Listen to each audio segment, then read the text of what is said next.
இந்த ஸ்ட்ராட்டஜி தெரியாம நீங்க ட்ரேடிங் பண்ண போவீங்கன்னு சொன்னா உங்களுடைய எல்லா பணத்தையும் வந்து நடுத்தருக்கு வரீங்க. நீங்க ட்ரேடிங்குக்கு பிகினரா இருந்தாலும் சரி, அப்படி இல்லைன்னு சொன்னா இன்னும் நீங்க ட்ரேடிங் ஸ்டார்ட் பண்ணல, ட்ரேடிங் ஸ்டார்ட் பண்றதுக்கு தேடிட்டு இருக்கீங்க, இல்லைன்னு சொன்னா ஆல்ரெடி நீங்க ட்ரேடிங் பண்ணி நிறைய பணத்தை லாஸ் பண்ணிட்டீங்கன்னு சொன்னா அந்த வீடியோ ஃபுல்லா பாருங்க, உங்களுக்கு ஒரு ஃபுல் கிளாரிட்டி ஒன்று கிடைக்கும். ஓகே, கிரிப்டோ கரன்சி மார்க்கெட்டில் நீங்கள் ட்ரேட் பண்ண போகிறீங்கன்னு சொன்னால் பல வகையான ட்ரேடிங் இருக்குது.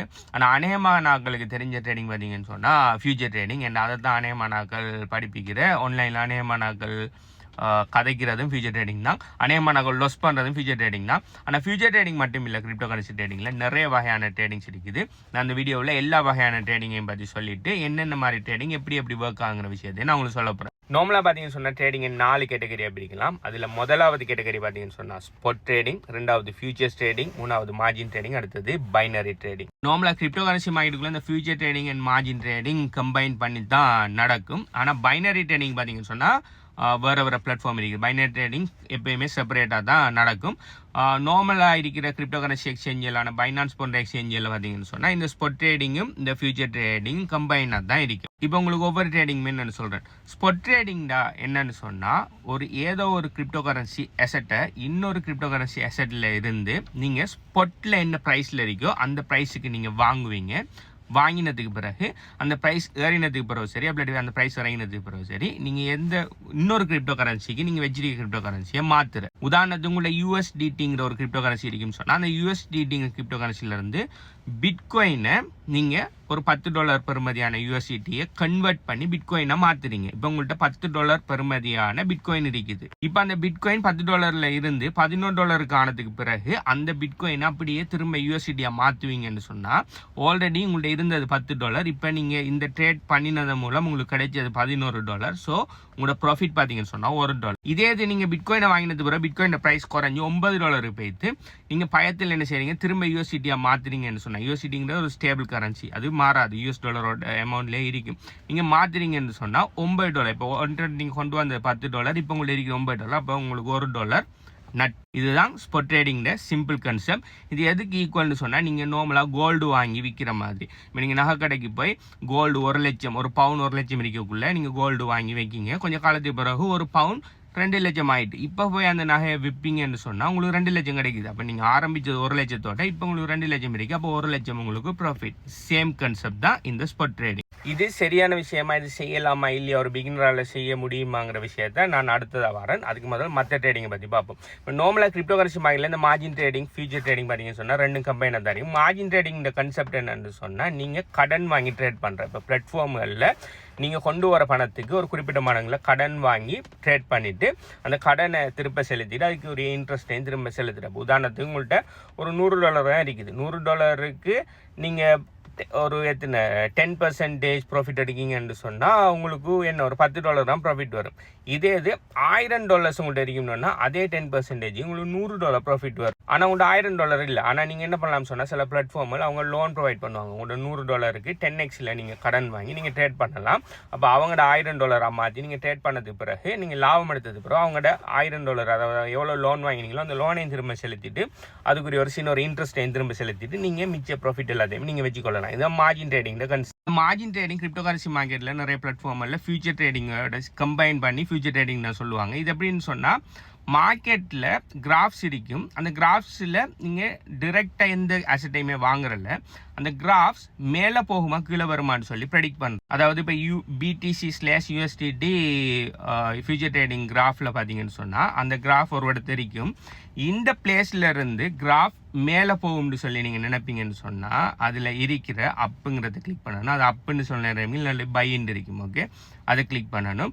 நீங்கள் கீழே போகணும்னு சொல்லி ப்ரெடிக்ட் பண்ணுவீங்கன்னு சொன்னால் டவுன்னு இருக்கும், அப்படி இல்லாட்டி செல்லுன்னு இருக்கும், அப்படி இல்லாட்டி புட்டுன்னு இருக்கும். ஒவ்வொரு பிளாட்ஃபார்மும் ஒவ்வொரு பேரில் இருக்கும். அதை கிளிக் பண்ணணும். ஸோ நீங்கள் கிளிக் பண்ணி இப்போ நீங்கள் $100 கொண்டு வரீங்க, 10x வைக்கிங்க. அப்போ $1000 அவங்க உங்களுக்கு கடன் $1000 மாற்றுறாங்க அவங்களோட பணத்தை.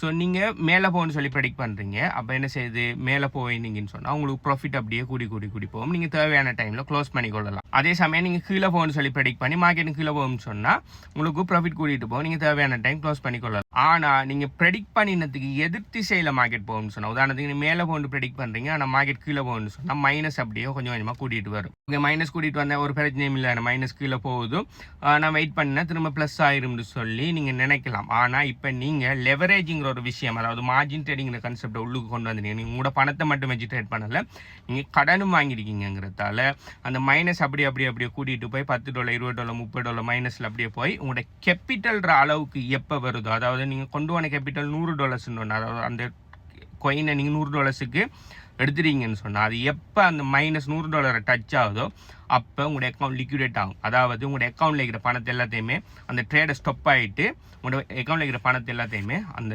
பிளாட்ஃபார்ம் எடுத்துடும். ஏன்னு சொன்னால் அதுக்கு மேலே மைனஸில் போனால் உங்களால் பே பண்ண முடியாதுங்கிற காரணத்துக்காக இதை காப்பாற்றணும்னு சொன்னால் வந்து ஸ்டாப் லாஸ் போடணும். அதாவது கொஞ்சம் மைனஸில் போகக்குள்ளேயே கேன்சல் பண்ணிவிட்டு இருக்கிற அமௌண்ட்டை காப்பாற்றிட்டு வெளியால் வர மாதிரி ஸ்டாப் லாஸ் போடணும். அப்படி இல்லைன்னு சொன்னால் எடிஷனல் அமௌண்ட்டை கொண்டு வரணும். மைனஸ் 100 டச் பண்ண போகணுன்னா இன்னொரு $100 உள்ளு கொண்டு வந்து உங்களோட கேபிட்டலில் 200 ஆக்கி இல்லை இது என்ன மார்ஜினை குறைக்கணும். ஓகே, அப்படி செஞ்சு தான் உங்களை காப்பாற்றணும். ஸோ இது பார்த்தீங்கன்னு சொன்னால் அநேகமான நாட்கள் ஆர்கியூ பண்ணுவாங்க அது ரியல் ட்ரேடிங்னு சொல்லி. என்னை பொறுத்த வரைக்கும் இந்த ஃபியூச்சர் ட்ரேடிங் மார்ஜினிங்லாம் ரியல் ட்ரேடிங் இல்லை, பியூர் கேம்பிளிங்னு சொன்னால் சூதாட்டம். அதாவது எப்படி கெசினோ சென்டர்ஸில் போய் நீங்கள் அதில் இருக்கிற சூதாடுவீங்களோ, சூதாடுறது தெரியும் உங்களுக்கு, சூதாட்டம்னா தெரியும். ஓகே, லக் பேஸ் பண்ணி செய்கிற விஷயங்கள்.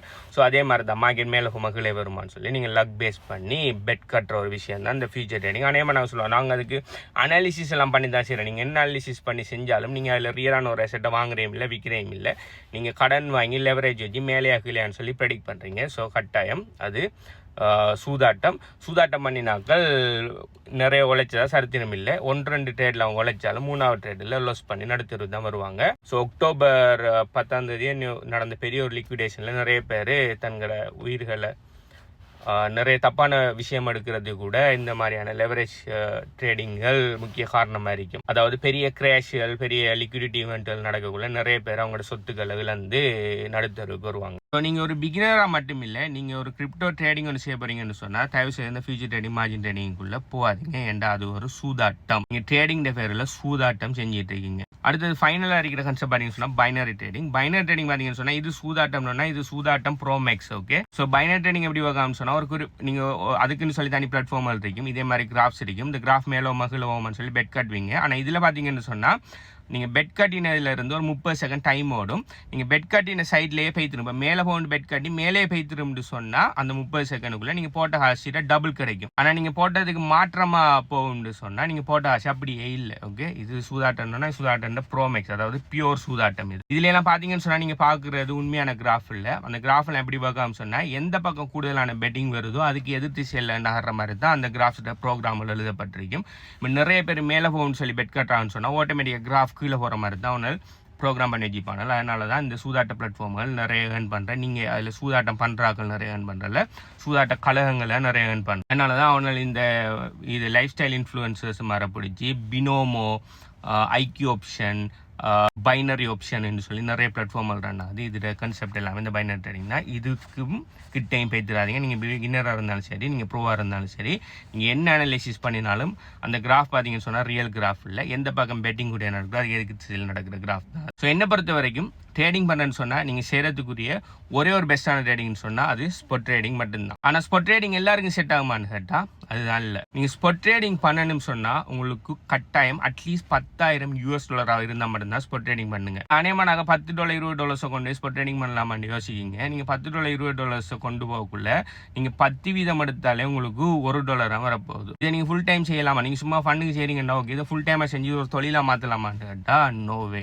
ஆனால் உங்கள்கிட்ட பெரிய அளவில் 10,000க்கு மேலே கேபிட்டல் இருக்குன்னு சொன்னால் நீங்கள் ஜஸ்ட் 1% ப்ராஃபிட் எடுத்தாலே உங்களுக்கு $100 வரும். ஸோ உங்களால் கிரீடை கட்டுப்படுத்தி ப்ராப்பராக ட்ரேட் பண்ணி ப்ராஃபிட் எடுக்கலும். அதிலே முக்கியமான விஷயம் பார்த்தீங்கன்னு சொன்னால் நீங்கள் ஸ்பாட் ட்ரேடிங் பண்ண போனாலும் ப்ராப்பரான fundamental analysis, technical analysis, market sentiment எல்லாம் படித்து லேர்ன் பண்ணி ட்ரேட் பண்ண போங்க. சும்மா அந்த இன்ஃப்ளூயன்ஸ் அந்த கோயினை வாங்க சொல்கிறான், இந்த கோயினை வாங்க சொல்கிறான்னு சொல்லி அதுக்கு பின்னால் ட்ரேட் பண்ண போகாதீங்க. அப்படி உங்களுக்கு $10,000 இல்லை, அப்போ நாங்கள்லாம் ட்ரேட் பண்ணலான்னு சொன்னால் நீங்கள் ட்ரேட் பண்ணாமல் நீங்கள் உங்களுக்கு பெட்டரான ஆப்ஷன் பார்த்தீங்கன்னு சொன்னால் DCA, டாலர் காஸ்ட் ஆவரேஜ். உங்களுக்கு பிடிச்ச கோயின், நான் பிட்காயினை மட்டும்தான் ரெக்கமெண்ட் பண்ணுவேன். அதுக்கு உங்களுக்கு அதை தவிர வேறு ஏதாவது கோயினில் இன்ட்ரெஸ்ட் இருக்குன்னு சொன்னால் அதை ப்ராப்பராக ஃபண்டமெண்டல் அனாலிசிஸ் பண்ணிவிட்டு அந்த கோயினை கொஞ்சம் உங்கள்ட்ட எவ்வளோ அமௌண்ட் இருக்குது அதை கொஞ்சம் கொஞ்சமாக வாங்கி ஒரு ஆவரேஜ் ப்ரைஸ் ஒன்று எடுங்க. நீங்கள் மேலே இருக்கவங்களையும் வாங்குவீங்க, கீழே இருக்கவங்களையும் வாங்குங்க. அப்படி இருக்குள்ள உங்களுக்கு ப்ராப்பரான ஆவரேஜ் ப்ரைஸ் ஒன்று கிடைக்கும். நிறைய இதுக்குன்னு சொல்லி பொட்ஸுகளும் நிறைய எக்ஸ்சேஞ்ச் எல்லாம் ஃப்ரீயாகவே கொடுக்காங்க. ஸோ அப்படி நீங்கள் DCA பண்ணக்குள்ள அந்த கோயினை நீங்கள் அக்யூமுலேட் பண்ணிட்டு வரீங்க. நீங்கள் நல்ல பெரிய அமௌண்ட் வந்த பிறகு செல் பண்ணி ப்ராஃபிட் எடுக்கலாம்.